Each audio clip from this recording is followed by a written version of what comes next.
محبت کی انتہا۔ ایک شخص نے ایک خوبصورت لڑکی سے شادی کر لی۔ اپنی بیوی سے بہت زیادہ محبت کرتا تھا۔ ایک دن اس لڑکی کو جلد کی کوئی بیماری لگ گئی، جس سے اس کی خوبصورتی روز بروز گھٹتی جا رہی تھی۔ ایک دن اس کا شوہر کسی سفر پر نکلا، واپس آتے ہوئے اسے حادثہ پیش آیا۔ اس شخص نے حادثے میں آنکھوں کے اندھے ہونے کا بہانہ کیا۔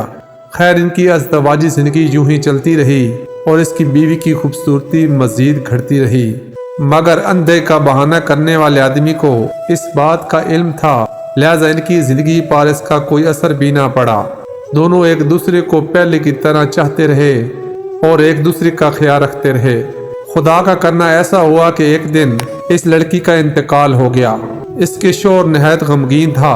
اس صدمے کے باعث اس نے اپنا سب کچھ فروخت کر ڈالا اور اس شہر کو چھوڑ کر کسی دوسرے شہر جانے لگا۔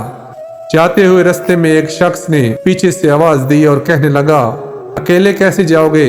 اب تک تو آپ کی بیوی آپ کی مدد کرتی رہی، آپ کا خیال رکھتی رہی اور آپ کی آنکھیں بنی رہی۔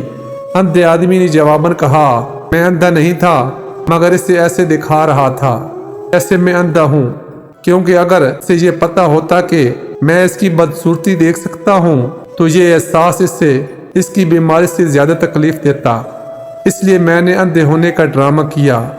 وہ بہت اچھی بیوی تھی، میں بس اسے خوش رکھنا چاہ رہا تھا۔ سبق: خوبصورتی صورت کی نہیں ہوتی بلکہ سیرت کی ہوتی ہے۔